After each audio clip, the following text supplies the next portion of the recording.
Hello everyone, welcome to True IAS and PCS. तो दोस्तों, previous lecture में हम लोग अभी तक लिबरलाइजेशन और प्राइवेटाइजेशन एज इकोनॉमिक पॉलिसीज़ को कवर कर चुके हैं। अब इस लेक्चर के अंदर हम लोग बात करेंगे ग्लोबलाइजेशन के बारे में। तो सबसे पहले आप लोग मुझे मतलब बताओ कि ग्लोबलाइजेशन के बारे में आप क्या जानते हो, क्या मतलब होता है ग्लोबलाइजेशन टर्म का।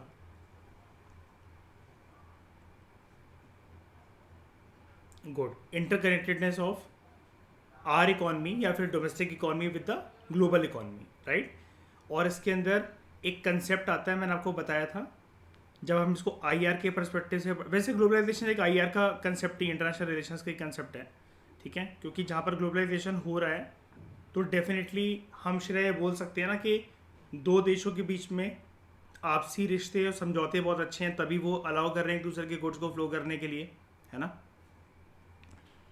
तो यहाँ पर एक फ्लो का कंसेप्ट आता है। फ्लो के कंसेप्ट में ये बोला जाता है विद रिस्पेक्ट टू ग्लोबलाइजेशन कि सिर्फ गुड्स एंड सर्विसेज का फ्लो नहीं होता है ग्लोबलाइजेशन के अंदर, और किन चीज़ों का फ्लो होता है। लोगों का फ्लो होता है, ठीक है।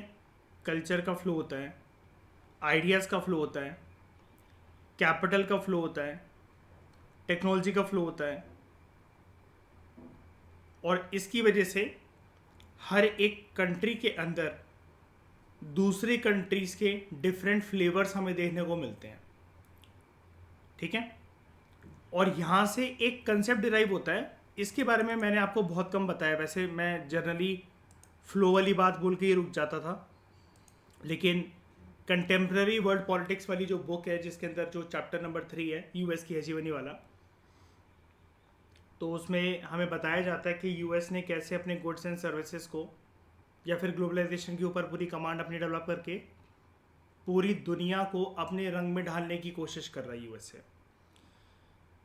तो खैर, अभी हम यूएसए के पर्सपेक्टिव से नहीं जाते हैं, कुछ भी पढ़ते हैं। फ्लो का जो कंसेप्ट है ग्लोबलाइजेशन का, जब ये फ्लो होता है एक लोकल इकॉनमी के, एक देश के बारे में, या उसकी goods and services, idea, culture, technology वगैरह दूसरे देश में जब वो एंटर करते हैं और वहाँ पर मिक्स होते हैं, और सेम दूसरे देश का फ्लेवर जब किसी और देश में जाता है, और जब ऐसे पूरी दुनिया एक दूसरे के बारे में जानेगी, सारे देश एक दूसरे के बारे में जानेंगे, लोग इधर से उधर जाएंगे, किसी प्रकार का कोई बैरियर नहीं रहेगा, हर एक देश में डाइवर्सिटी भर भर कर रहेगी, तब ये दुनिया कहलाएगी एक, ये भी एक आईआर का टर्म होता है, तब ये दुनिया कहलाएगी एक ग्लोबल विलेज। बस ऐसा माना जाता है। दिक्कत वाली बात ये होती है कि इस ग्लोबल विलेज का जो हेड है, जो सरपंच है, वो है यूएसए, ठीक है। और इसी की हेजीमनी को हमें खत्म करना है। वर्ल्ड अभी कैसा है श्रेया? यूनिपोलर है, बाइपोलर है, या मल्टीपोलर है? बताओ। नहीं श्रेया, आप कितने बार बता चुका, हम ये नहीं कहते हैं। कौन सा ऐसा ऑर्गेनाइजेशन है, ग्रुप है, या कौन सी कंट्रीज के बीच में ऐसा समझौता जो यूएस को चैलेंज अभी कर सके प्रेजेंटली? कहने को तो सब साथ आ जाते हैं, लेकिन जब बात आती है तो चलती किसकी है हमेशा हर डिसीजन में? हाँ, यूएस हेजेमनी चलो। तो वर्ल्ड अभी क्या है? यूनिपोलर है। It is trying to become multipolar. लेकिन अभी तक ऐसे ही कोई भी ऑर्गेनाइजेशन, कोई भी ऐसे देशों के बीच में समझौता, और बात सिर्फ समझौते की नहीं होती है, बात यहाँ पर लड़ाई की है ही नहीं। कोई बंदूक लेके लड़ना थोड़ी ना यूएसए से, कोई आर्मी का टसल थोड़ी ना। अगर ऐसा हो तो इंडिया और चाइना अगर मर्ज हो जाए तो यूएसए तो कभी कुछ ना कर सके। बात हर तरीके की एडवांसमेंट की होती है, चाहे वो टेक्नोलॉजिकल हो, पैसा खर्च करने की बात हो, ग्लोबल प्रेजेंस हो, आप अपने दोस्तों को साथ लेकर किसी एक युद्ध में उनसे कितना फाइनेंस करवा सकते हो। जैसे गल्फ वॉर के अंदर यूएसए का एक ढेला भर भी पैसा खर्च हुआ था क्या?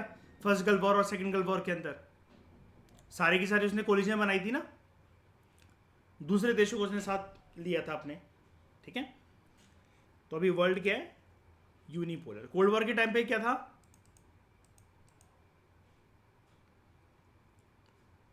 कोल्ड वॉर के टाइम पर क्या था? बायपोलर, ठीक है। तो हम बात करते हैं ग्लोबलाइजेशन की। ऑल्दो ग्लोबलाइजेशन जो है, राइटर आपसे बोल रहा है, it is generally understood to mean यहाँ पर हम लोग बात करते हैं इंटीग्रेशन की, integration of the economy of the country with the world economy. आगे ना वो वाली definition, integration of the economy of a country with the world economy. सबसे प्यारी डेफिनेशन है, आप हर जगह इसको यूज़ कर सकते हो, चाहे आपका PSI और ऑप्शनल हो, चाहे आप जनरल स्टडीज़ पेपर 2 का आप आंसर करने की कोशिश कर रहे हो, इवन 1 के अंदर। बहुत ब्यूटीफुल टॉपिक होता है ग्लोबलाइजेशन। UPSC इसको आपको मौका देता है कि खुद भी यूज़ करता है और आपको भी मौका देता है कि आप इसको मल्टीपल जगह पर यूज़ कर सको। नंबर 1 ऐसे राइटिंग के अंदर। नंबर 4, अगर एथिकल कोई क्वालिटीज़, अभी नहीं समझोगे आप इस बात को, लेकिन एथिकल क्वालिटीज़ या वैल्यूज़ अगर कुछ लिखनी हो मतलब एथिक्स वाले पेपर के अंदर, तब भी ग्लोबलाइजेशन के कंधे पर रख के बंदूक चलाई जा सकती है।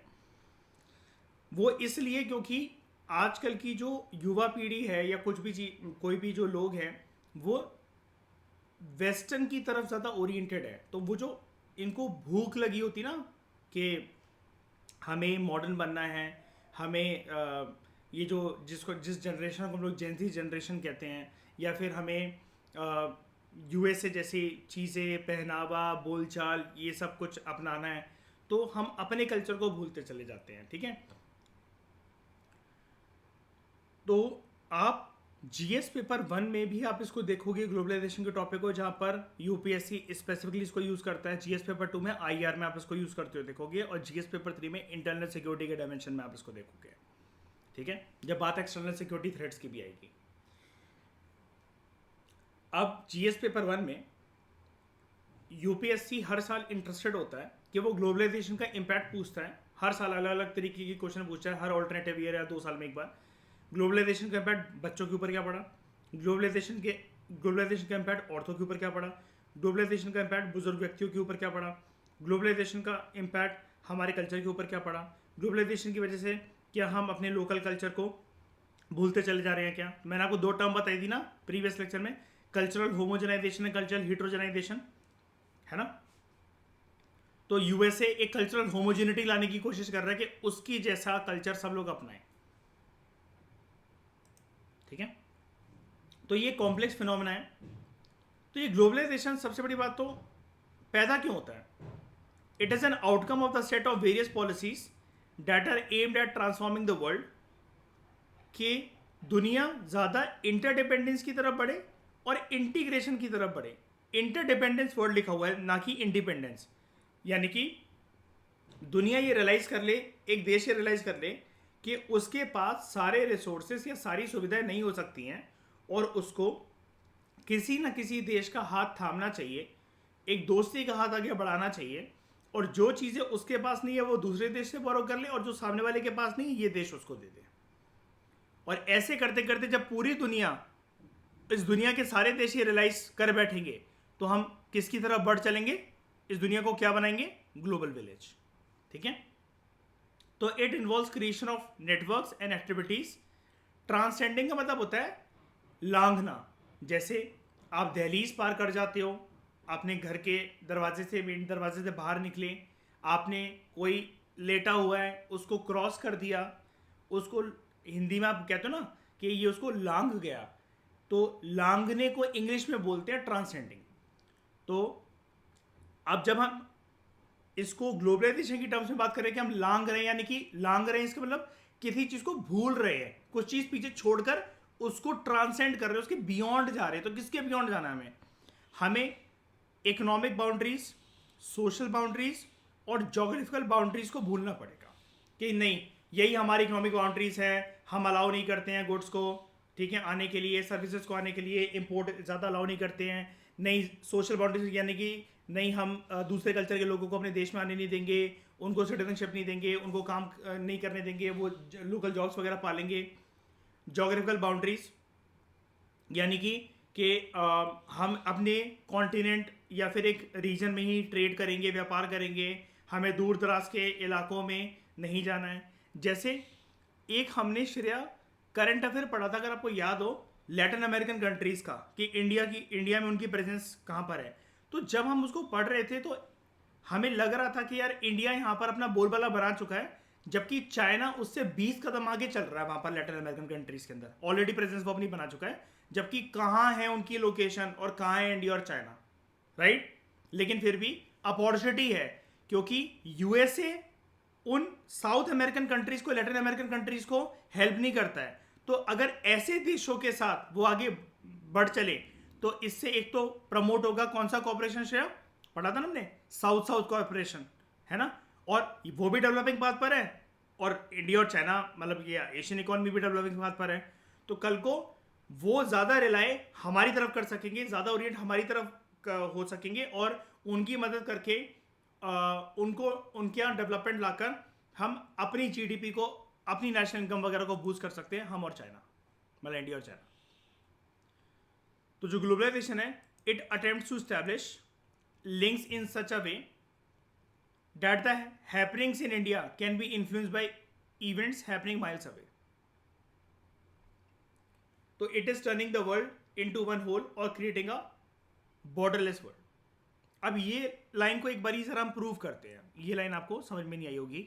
Globalisation attempts to establish links in such a way कि अगर भारत के अंदर कोई हैपनिंग होती है, it can be influenced by events happening miles away. इसका सबसे बेहतरीन एग्जांपल ले लो जिसकी वजह से भारत में अर्थव्यवस्था प्रभावित होने लग जाती है। कुछ भी अर्थव्यवस्था क्या मतलब, कुछ भी चीज़ भारत को मतलब फ़र्क पड़ता है, चाहे कुछ परसेंटेज ऑफ फर्क पड़े, लेकिन फर्क पड़ता है। अगर इकोनॉमी में, ग्लोबल इकोनॉमी में अगर एक इवेंट चल रहा हो, अगर कोई घटनाक्रम चल रहा हो और वो है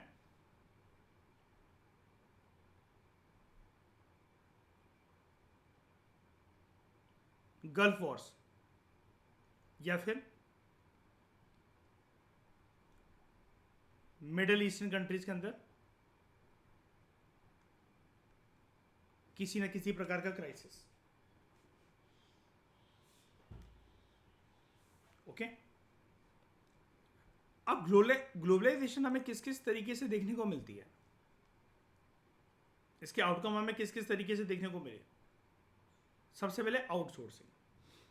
आउटसोर्सिंग में क्या होता है, एक कंपनी अपनी बेसिकली सर्विसेज देती है दूसरी कंट्री को, जनरली आईटी के माध्यम से, इंफॉर्मेशन टेक्नोलॉजी के माध्यम से। आउटसोर्सिंग का जाना माना रूप बचपन से जिसको आप सुनते हो भारत के अंदर, वो क्या होता है, 12th के बाद जब किसी को पढ़ना नहीं होता या जिसकी नौकरी नहीं लगती, वो कहाँ जाके काम करता है, हाँ नहीं, दूसरे देशों में क्या, अपने देश में ही लग जाए, बहुत बड़ी बात है। हमारे देश में लोग जनरली क्या करते हैं, जिसको 12th के बाद पढ़ना नहीं होता या कॉलेज नहीं मिला होता या जिसको काम करना है, कहाँ पर, कॉल सेंटर में, है ना, हम वहाँ कॉल सेंटर में। अब कॉल सेंटर को कई लोग थोड़ा सा पॉश वर्ड कहने के लिए, थोड़ा सा अपने स्टैंडर्ड्स को हायर दिखाने के लिए, तो वो दे यूज़ द टर्म बीपीओस, ठीक है। जबकि कॉल सेंटर जब ये प्रचलन में आया था, तो लोग जब ये बताते थे तो बड़े घमंड के साथ बताते थे कि हम कॉल सेंटर में काम करते हैं, क्योंकि इसकी हाइप बहुत ज़्यादा थी कि हम एक माइक्रो लेवल की एक एमएनसी का पार्ट है, होता तो वो भी एक ऐसी ही है, आउटसोर्सिंग सर्विसेज वगैरह दे रहा है, ठीक है। और लोग बड़े इसको उत्साह के साथ बताते थे कि हम कॉल सेंटर में काम कर रहे हैं। और आज के समय में परिस्थिति ऐसी है कि भीड़, मतलब भेड़ चाल इतना है वहाँ पर जाकर कि पर्सन को शर्म आती है बताने के लिए कि हम कॉल सेंटर में काम कर रहे हैं। तो एक्चुअली कॉल सेंटर तो हम कह देते हैं, लेकिन जो एक्चुअल टर्म जो उसके लिए होती है, और कोई किसी को अगर बताना चाहता है और वो कॉल सेंटर वर्ड थोड़ा सा उसको अजीब लगता है, तो वो बीपीओ टर्म यूज़ करते हैं, ठीक है। नहीं, वो डिफरेंट तो होता है, लेकिन मैं कह रहा हूँ टर्म यूज़ करते हैं, ठीक है। कॉल सेंटर उसी का पार्ट होता है, वो एक्चुअली जो पूरा सेटअप है, कॉल सेंटर एक छोटी सी चीज़ होती है, बीपीओ एक बड़ी चीज़ होती है। Many services, many things with respect to information technology is release out through BPOs. और बीपीओस आया, जो बीपीओस का जो कल्चर आया, वो आता ही ग्लोबलाइजेशन की वजह से है हमारे देश में, ठीक है। तो यानी कि अब ये चीज़ शो कर रहा है, फर्स्ट और सेकंड जो इकोनॉमिक पॉलिसीज जो हमने पढ़ी है उससे डिराइव हुआ, एक लिबरलाइजेशन, दूसरा प्राइवेटाइजेशन। हम प्राइवेट कंपनीज को भी आगे कर रहे हैं और यहाँ पर प्राइवेट फॉरेन कंपनीज को आगे कर रहे हैं, और अपनी इकोनॉमी के अंदर हम लोगों ने लाइसेंसिंग परमिट कोटा राज सिस्टम जो था उसको अबॉलिश करा। तो अब इनको भी कोई लाइसेंसिंग वगैरह की ज़रूरत नहीं है. तो this is one of the important outcomes of globalisation process, outsourcing. Outsourcing के अंदर होता क्या है, अगर ये टर्म आ जाए कि डिफाइन आउटसोर्सिंग, या मतलब यूपीएससी में नहीं, लेकिन मैं वैसे आपकी जनरल अंडरस्टैंडिंग के लिए कह रहा हूँ कि ग्लोबलाइजेशन में आउटसोर्सिंग का क्या रोल होता है और आउटसोर्सिंग वर्क कैसे करता है. तो सबसे पहले ये टर्म आपको पता होना चाहिए. आउटसोर्सिंग के अंदर क्या होता है, एक कंपनी हायर करती है regular service from external sources, mostly from other countries, जो previously within the country provide करा जाता था, ठीक है, internally, like legal advice, computer service, advertisement, security, each provided by respective departments of the company. तो as a form of economic activity outsourcing intensify हो गया है रिसेंट टाइम्स में because of the growth of fast modes of communication, particularly growth of information technology. तो many of the services such as voice based business processes, popularly जिनको हम लोग BPOs कहते हैं या फिर कॉल सेंटर्स कहते हैं, ठीक है, एक ही बात होती है वैसे. Record keeping, accountancy, banking services, music recording, film editing, book transcription, clinical advice और even teaching are being outsourced by companies in developed countries to India. ठीक है, दूसरी डेवलप कंट्रीज से ये सारी सर्विसेज इंडिया के अंदर आती हैं. ठीक है, सवाल ये उठता है कि हम ये सर्विसेज वगैरह को इंडिया के अंदर क्यों, मतलब बेसिकली एंट्री दे रहे हैं या फिर क्यों एक्सेप्ट कर रहे हैं या फिर क्यों ले रहे हैं. बिकॉज हो सकता है कि वो जो कंट्रीज़ हैं जिस फील्ड में हम उनकी सर्विसेज को ले रहे हैं अलग अलग, तो वो ज़्यादा अच्छे से उस फील्ड के बारे में जानते हैं और हमारी ज़्यादा अच्छे से मदद कर सके और छोटे छोटे टेक्निकल फील्ड्स के अंदर हमारी ज़्यादा हेल्प हो जाए. क्योंकि ऐसा नहीं है कि ये सर्विसेज हम क्रिएट नहीं कर सकते, लेकिन फिर भी हम ज़्यादा एडवांसमेंट के साथ उस क्षेत्र में आगे बढ़ना चाहते हैं. ये है. अब जैसे मैं छोटा सा एग्जांपल आपको देकर समझाता हूँ. ये फिल्म एडिटिंग वाली बात देखो क्या है. वेस्टर्न कंट्रीज के अंदर अगर आप देखोगे, अमेरिका को पकड़ लो, आप मार्वल कंपनी के बारे में जानते हो, इनकी मूवीज जो होती हैं, लाइक स्पाइडरमैन सीरीज के बारे में आप जानते होगे, है ना. तो अब इसके अंदर क्या होता है, ये सारी जो मूवीज होती हैं इनके अंदर जो इफेक्ट्स होते हैं वो हम इंडिया जैसी मूवीज में, इंडिया में जो मूवीज बनती है उसमें नहीं ला पाते हैं. इंडिया में ऐसी मूवीज पहली बात तो है वो गिनी चुनी है. एक शाहरुख खान की आई थी रावण, और एक क्रिश 1, क्रिश 2, क्रिश 3, लेकिन उसके इफेक्ट्स वैसे नहीं होते हैं जैसा कि आपको देखने को मिल जाए मूवीज लाइक वल्वरीन, ठीक है, या स्पाइडरमैन की सीरीज. उसमें आपको वो सब चीज़ें ऐसी देखने को नहीं मिलेंगी. तो रिसेंटली एक प्रचलन अभी जो चला वो चला वीएफएक्स का. सुना आपने इसके बारे में? वीएफएक्स एक इफेक्ट होता है जो कि अमेरिकन मूवीज में जो ऐसी ये जो एंटरटेनिंग मूवीज थी इनमें तो बहुत पहले से होता था, लेकिन हम इंडिया में इसको बाद में लेकर आए. हमने दूसरी कंट्रीज की जो डायरेक्टर हैं, अमेरिकन डायरेक्टर्स हैं जो वो मूवीज़ वगैरह बनाते हैं, उनसे जाना कि आप ये कैसे इफेक्ट्स डालते हो अपनी मूवीज़ वगैरह के अंदर, हमें भी जानना है. और ये वीएफएक्स अब यूज़ होने लगा है. पठान और टाइगर 3 अभी जो मूवीज़ आई थी, तो इसके अंदर कुछ सीन्स को ऐसी लोकेशंस में शूट नहीं करा जा सकता था, तो वहाँ पर वीएफएक्स का रोल जो है वो आता है. और वीएफएक्स का प्रचलन मूवीज़ में थोड़ा थोड़ा ज़्यादा बढ़ रहा है. ठीक है, और आप एक सीरियल के बारे में जानते होगे जो आपने बचपन में सुना होगा, शक्तिमान. अब शक्तिमान की वीएफएक्स रिगार्डिंग मूवी आ रही है जिसको रणवीर सिंह जो है वो रोल प्ले करने वाला है उसके अंदर. तो अब ये जो चीज़ है हमारे पास तो थी नहीं, अब ये वीएफएक्स टेक्नोलॉजी आ गई है, तो वही चीज़ें जो हम बचपन में अपनी जनता को दिखा चुके हैं, जैसे शक्तिमान एक मतलब एक ऐसा कैरेक्टर जिसके पास एक पावर है और वो ज़रूरतमंदों की मदद करने कहीं पर भी पहुंच जाता है. ठीक है, तो ये जो चीज़ें हैं अगर हमारे पास ये टेक्नोलॉजी आती है तो हम उसी को रिक्रिएट करने का एक दम रख पा रहे हैं. ये एक छोटा सा एग्जांपल देकर मैंने आपको समझाया कि फिल्म एडिटिंग के मामले में हम आउटसोर्सिंग कैसे करवा रहे हैं। तो with the help of modern communication links including internet, text, voice, visual data in respect of these services, it is digitized and transmitted in real time over continents and national boundaries. बड़ी सारी जो multinational corporations हैं और जो छोटी छोटी companies हैं, they are outsourcing their services to India where they can be availed at a cheaper cost and reasonable degree of skill and accuracy. तो फ़ायदा क्या होता है इंडिया जैसे देशों में ऐसी सर्विसेज को बेचने का, या फिर इंडिया का एक एडेड एडवांटेज क्या है?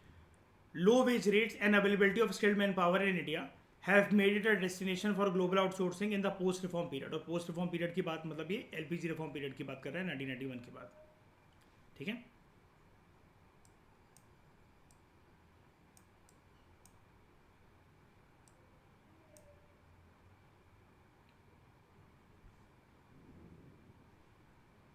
अब ग्लोबल फुटप्रिंट की बात करें अगर हम लोग, जब से हमने अपनी इकोनॉमी के दरवाजे खोले हैं तो भारत का ग्लोबल फुटप्रिंट जो है वो भी बढ़ गया, यानी कि भारतीय कंपनीज की जो पहुंच है विदेश में वो काफ़ी ज़्यादा बढ़ चुकी है। तो राइटर यहाँ पर आपको कह रहा है बिकॉज ऑफ ग्लोबलाइजेशन हमें बड़ी सारी इंडियन कंपनीज ऐसी देखने को मिलेंगी जिन्होंने अपनी पकड़, अपनी पहुंच इंडिया के बियॉन्ड अपनी फैलाती है, ठीक है। For example oil and natural gas corporation का नाम तो आप जानते ही हो, लेकिन ये जो इंडियन पब्लिक सेक्टर एंटरप्राइज है oil and natural gas corporation, इसकी एक सब्सिडरी है ONGC विदेश इस नाम से। तो it has engage in oil and gas exploration and production has projects in 16 countries. Tata steel जो कि एक प्राइवेट कंपनी है जिसको 1907 में स्टैब्लिश करा गया था, it is one of the top 10 global steel companies in the world, जिसके लगभग 26 कंट्रीज में ऑपरेशन चलते हैं and sell its products in 50 countries. अब टाटा की आप प्रोडक्ट्स की रेंज देखो, एक टाटा नमक का पैकेट आता है 10 रुपये का, वहाँ से लेकर आज टाटा दम रखता है कि ये जो अग्नि सीरीज़ की जो मिसाइल जो बनती है, रॉकेट्स जो बनते हैं, प्लेन्स हैं, एयरक्राफ्ट्स हैं, इन तक में पार्ट्स लगाने का काम या पूरा का पूरा इनको बनाने का काम इतनी दम रखता है टाटा। इतने वाइड रेंजिंग प्रोडक्ट्स हैं इसके। भारत के अंदर ईवी सेक्टर के अंदर जब ये कोविड के टाइम्स में प्रचलन चला, फेमस हुआ कि ईवी ऑटोमोबाइल्स आने चाहिए, टाटा उस चीज़ में बहुत जल्दी लीड आगे ले गया था। और टाटा की बेस्ट गाड़ी जो इंडिया की one of the best EV है वो है टाटा नेक्सन। इसका जो आप अगर वो देखोगे, हैंडलिंग व्हील देखोगे, पहली बार ऐसा किसी गाड़ी के अंदर हुआ है कि वहाँ पर आपको डिजिटल मीटर देखने को मिलेगा बीचों बीच में। अभी तक गाड़ी के बीचों बीच में अगर आप किसी भी गाड़ी के अंदर बैठते हो अपने पापा मम्मी के साथ, आप खुद भी चलाते होगे, आप देखते होगे यहाँ पर आप इसको प्रेस करोगे तो हॉर्न बजता है। यहाँ पर टाटा ने यहाँ पर पहली बार डिजिटल मीटर लगा दिया है, डिजिटल मीटर कह रहा हूँ, सॉरी, डिजिटल स्क्रीन लगाती है यहाँ पर जो कि टच स्क्रीन है। अभी जो टाटा इलेक्ट्रिक ईवी नेक्सन आई है 2023-2024 एडिशन, उसके अंदर आपको यहाँ पर डिजिटल स्क्रीन दिखेगी जो कि आपके जितना बड़ा एक सैमसंग का टैबलेट आता है उतनी बड़ी वहाँ पर लगी हुई है and it works very smoothly, बहुत स्मूथली वर्क करती है। It employees nearly 50,000 persons in other countries. फिर बात करते हैं HCL technologies, one of the top 5 IT companies in India, has offices in 31 countries and it employs about 15,000 persons abroad. Dr. Reddy's Laboratories, initially it was a small company supplying pharmaceutical goods to big Indian companies. Today it has manufacturing plants and research centers across the world. तो आप ऐसी companies के shares को जब भी नीचा देखो कि वो डाउन ट्रेंड में हैं, आप उनको भर भर के बाय करो और बाय एंड फॉरगेट कर जाओ, खरीदो और भूल जाओ। टाटास के शेयर तो ऐसे हैं जिनका हिस्टोरिकल प्रूफ है, आप किसी भी पॉइंट पर उनको बाय कर लो, किसी भी पॉइंट पर बाय कर लो। एक अमाउंट जैसे अगर मैं आपको बताऊं 2024 में आप 50,000 टू 1,50,000 के टाटास के कोई भी शेयर बाय कर लो, forget them for 30 to 35 years, they will turn you into millionaire और इवन बिलियनर। 30 से 35 साल के लिए उनको भूल जाओ, वही आपके 50,000 रुपये, 1.5 लाख रुपए आपके करोड़ों में हो जाएंगे। फिर हम बात करते हैं WTO की। दूसरा एस्पेक्ट जो कि ग्लोबलाइजेशन की पहचान है, WTO, वर्ल्ड ट्रेड ऑर्गेनाइजेशन। देखो, ग्लोबलाइजेशन में हम एक चीज को भूल नहीं सकते, ना ही उसको नजरअंदाज कर सकते हैं कि ग्लोबलाइजेशन में हम फ्लो के कंसेप्ट की बात कर रहे हैं, लेकिन सबसे इंपॉर्टेंट जो फ्लो है वो है flow of goods and services. यानी कि ग्लोबलाइजेशन का अगर सबसे इंपॉर्टेंट कोई एस्पेक्ट है तो वो है trade related aspect. And we need a mechanism, we need a body जो कि इस ट्रेड को स्मूथ तरीके से वर्कआउट करवा सके। उसके लिए एक ऑर्गेनाइजेशन सेटअप हुआ था, WTO। और जब इंडिया ने अपनी इकोनॉमी के दरवाजे खोले, उसके आसपास ये सेटअप होता है 4 साल के अंदर 1995 में, जिसमें यह देखा जाता है कि एक कंट्री दूसरे कंट्री में अपने गुड्स ऐसे डंप ना करे कि उसकी लोकल इकोनॉमी इस कदर प्रभावित हो जाए कि वहां पर लोकल लोगों की जॉब चली जाए। दूसरी कंट्री की गुड वहां पर डंप हो रहे हैं और वो कंट्री पहली वाली कंट्री की गुड्स अपने देश में अलाउ कर नहीं रही है। तो ट्रेड फेयर होना चाहिए, इलीगल गुड्स का व्यापार नहीं होना चाहिए, हार्मफुल टॉक्सिक मटेरियल का व्यापार नहीं होना चाहिए, फेयर तरीके से व्यापार हो। कोई भी कंट्री के बीच में जो तनाव है वो कभी भी व्यापार के टर्म्स में ना उतरे, वो तनाव, उसका इंपैक्ट उनके ट्रेड रिलेशंस में देखने को ना मिले। जैसे कि लॉकडाउन के टाइम पर आपने एक चीज सुनी होगी, जब इंडिया जूझ रहा था कोविड-19 से और दुनिया जूझ रही थी, चाइना एक एग्रेसिव नेबर की तरह हमारे साथ एक्ट कर रहा था पॉलिटिकल फ्रंटियर्स पर। तो उस टाइम पर आपने एक बहुत फेमस चीज सुनी होगी कि इंडिया ने टिकटॉक बैन कर दिया था, है ना। कोविड के टाइम पर इंडिया ने टिकटॉक बैन कर दिया था। अब कुछ जो पढ़े लिखे लोग थे उनका ये बोलना था कि टिकटॉक बैन करने से क्या होगा, भारत को टोटल तरीके से रिश्ते खत्म कर देना चाहिए चाइना के साथ, सारा व्यापार खत्म कर दो, चाइना का इतना सारा माल इंडिया के अंदर आता है उसको रोक दो, चाइना के साथ सारे रिश्ते तोड़ दो, एंड जो गुड्स एंड सर्विसेज जो चाइना में दे रहा है वो दूसरी कंट्रीज में तो सप्लाई कर सकती हैं, हमें थोड़ा सा डाइवर्सिफाई करना चाहिए अपनी इंपोर्ट और एक्सपोर्ट की अप्रोच को। लेकिन लोगों के लिए मुंह चलाना घर में बैठकर चाय पीते हुए बहुत आसान होता है। ग्राउंड रियलिटी तो जानते नहीं है, ना ही ये जानते हैं कि देश विदेश की चीज़ें कैसे वर्क करती हैं। अगर इंडिया ऐसा कर दे ना, लोग अभी जो घर पे बैठ के ये बातें करते हुए चाय की चुस्कियां ले रहे होते हैं वो सड़कों पे आके भीख मांगेंगे, क्योंकि इन्फ्लेशन उससे इतना बढ़ जाएगा। वो गुड्स एंड सर्विसेज जो कि अवेलेबल ही नहीं होंगे, जो अभी तक हम बाहर के एक देश से परमानेंटली मंगवाते हैं, फिक्स क्वांटिटी के अंदर मंगवाते हैं, जिसका रेगुलर सप्लाई हमारे देश के अंदर होता है और हमारा भी होता है उनके देश के अंदर। लेकिन हम बात कर रहे हैं पहले अपने देश के प्रभाव के ऊपर, हमारे देश के ऊपर क्या इम्पैक्ट पड़ता है उसका।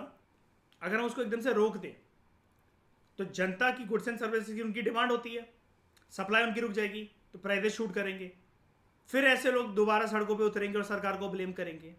तो देश विदेश की चीज़ें ऐसे वर्क नहीं करती हैं कि एकदम से अगर किसी चीज़ के साथ, किसी देश के साथ हमारी लड़ाई हुई तो हम उसके साथ जो ट्रेड रिलेशन है वो ख़त्म करते हैं। WTO ने इस चीज़ में बहुत हेल्प करी देशों की, ये देशों को समझाने के लिए कि देखो आपकी लड़ाई, पॉलिटिकल लड़ाई या जो भी पॉलिटिकल तनाव है वो एक अलग है, उसका इम्पैक्ट आप अपने देशवासियों पे ना डालें, क्योंकि उनका इससे कुछ लेना देना नहीं है। आप बीइंग अ पॉलिटिकल लीडर्स, आपने ये लड़ाई करी है, आपकी वजह से तनाव क्रिएट हुआ है, जनता का इसमें कुछ लेना देना नहीं है, तो जनता को सफ़र ना करवाओ। अब WTO इतना पहले तो प्यार से समझाता है, उसके बाद फिर आपके ऊपर बंदिशें भी लगाता है अगर आप ट्रेड रूल्स को वायलेट करते हो या फिर ट्रेड रूल्स को अपने फेवर में लाने के लिए ट्रेड पॉलिसीज को डिस्टॉर्ट करते हो, जिससे आप अपना फायदा कर रहे हो, सामने वाली कंट्रीज का नुकसान करके दे रहे हो। तो WTO was founded in 1995 as the successor organisation to general agreement on tariff and trade, GATT. पहले इसका नाम क्या था? GATT, general agreement on trade and tariff. GATT को स्टैब्लिश करा गया था 1948 में with 23 countries as the global trade organisation, क्या एडमिनिस्टर करने के लिए? सारे multilateral trade agreements. Multilateral trade agreements का मतलब क्या हुआ? एक कंट्री क्या एक ही कंट्री के साथ व्यापार करती है क्या श्रेया? वो पूरे कॉन्टिनेंट की सारी कंट्रीज के, ऑलमोस्ट सारी कंट्रीज के साथ, दुनिया की ऑलमोस्ट सारी कंट्रीज के साथ व्यापार करेगी कि नहीं करेगी? तो उसके जो ट्रेड एग्रीमेंट्स होंगे वो सारी कंट्रीज के साथ अलग अलग होंगे, और ऐसी एक कंट्री के बाकी सारी कंट्रीज के साथ अलग अलग होंगे, जिसमें हम भी आते होंगे, है ना? इसको कहते हैं multilateral trade agreements, by providing equal opportunities to all countries in the international market for trading purposes. WTO जो है, it is expected to establish a rule based trading regime, आगे नहीं वाली line, rule based trading regime, मतलब व्यापार अगर हो रहा है, ट्रेड अगर हो रहा है गुड्स एंड सर्विसेज का, तो वहां पर कुछ रूल्स एंड रेगुलेशन हो जिसको कंपनी वॉलेट ना करे, in which nations can not place arbitrary restrictions on trade. जैसा कि मैंने अभी आपको बताया, अगर आपसी तनमन है, कोई वॉर जैसी परिस्थिति है, तो ऐसा नहीं कि दो देशों के बीच में लड़ाई हुई और वो आपस में दूसरे के गुड्स एंड सर्विसेज को अपने देश में आने से रोक रहे हैं, ये ना हो।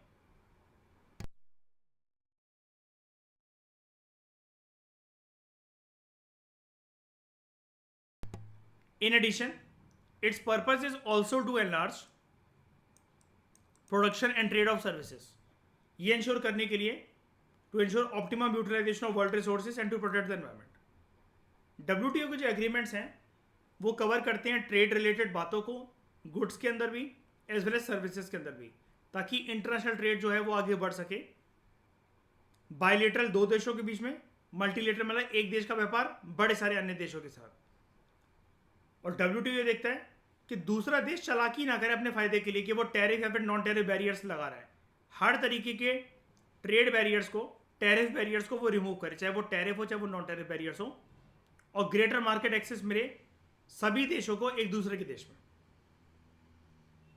तो as a member of WTO, India जो है बहुत आगे बढ़ चढ़कर हिस्सा लेता है कि जब भी ग्लोबल रूल्स फ्रेम करे जाते हैं। भारत का यह मानना है कि when it comes to international trading regime, या फिर अगर ऐसे रूल्स बनने तो वो फेयर मैनर में बने, ऐसे सभी रूल्स रेगुलेशंस वगैरह, और डेवलपिंग कंट्रीज के इंटरेस्ट जो है वो सेफ गार्ड हो सके, क्योंकि इंडस्ट्रियल रेवोल्यूशन के टाइम पर डेवलप्ड वर्ल्ड को तो फायदा मिल ही चुका था। इंडस्ट्रियल रेवोल्यूशन के बाद डेवलप्ड नेशंस ही तो आगे निकल गए।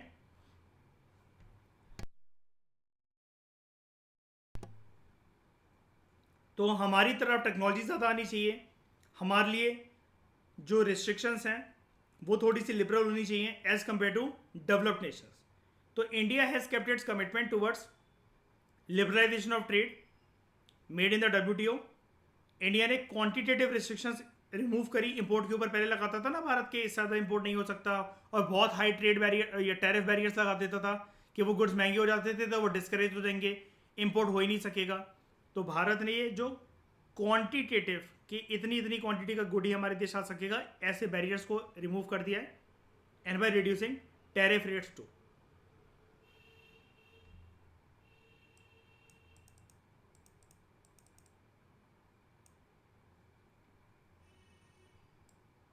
ठीक है, यहां तक बात समझ में आई आप लोगों को?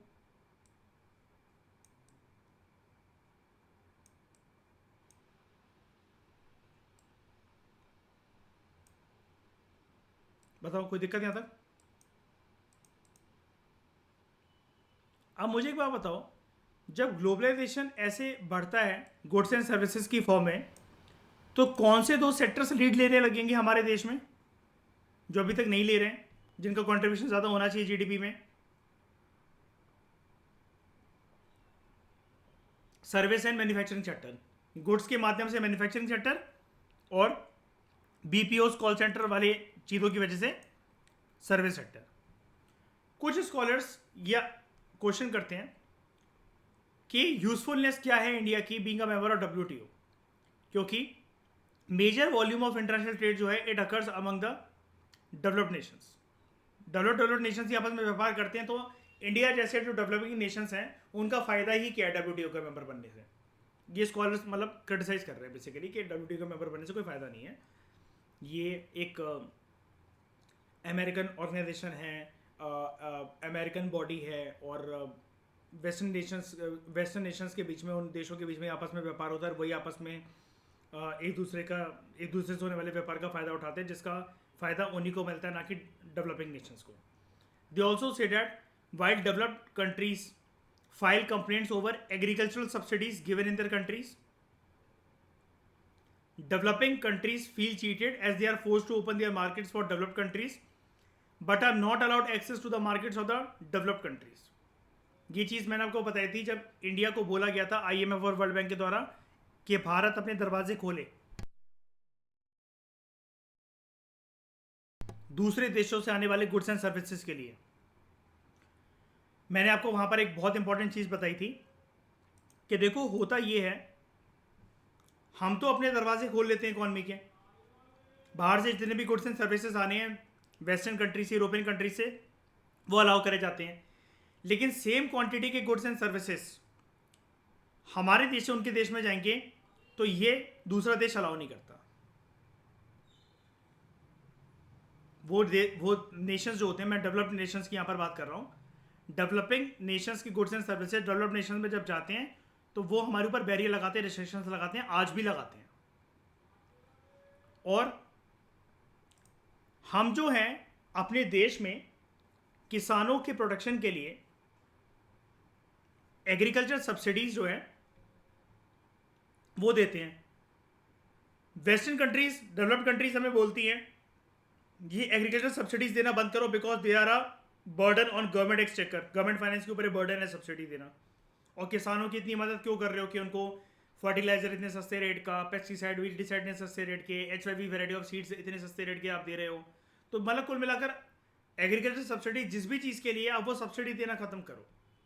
उनकी कंप्लेंट रहती है कि हम जो है अपने गुड्स एंड सर्विसेज को डंप करना चाहते हैं आपके देश में। वो डंप वर्ड तो ऑब्वियसली बात यूज़ नहीं करेंगे, मतलब उसका फ्लो लाना चाहते हैं आपके देश में, और हम एग्रीकल्चर के क्षेत्र में भी कुछ ना कुछ करना चाहते हैं। वो माल, वो चीज़ें, सामान बेचना चाहते हैं जो कि आपके देश में किसान जो है वो खरीद सके with respect to improvement in agriculture. लेकिन भारत की सरकार अलाउ नहीं करती है कि किसानों की हालत ऑलरेडी बहुत ख़राब है और ये बाहर से जो चीज़ें आएंगी अगर इनको ये महंगी खरीदनी पड़ी, भले ही इनसे कल को कितना भी फ़ायदा हो रहा एग्रीकल्चर में, कोई सी भी इन्वेंशन हो, कोई सी भी चीज़ हो, यूरिया की बॉटल हो जिससे पैदावार 10 गुना बढ़ जाए, लेकिन भारत की सरकार अलाउ नहीं करती है कि एग्रीकल्चर के क्षेत्र में हम अपने एग्रीकल्चर सेक्टर को ग्लोबलाइजेशन का शिकार नहीं बनने देंगे। और उसका सिंपल सा रीज़न होता है कि सरकार किसानों को प्रोटेक्ट करवाना चाहती है इस चीज़ से। ठीक है,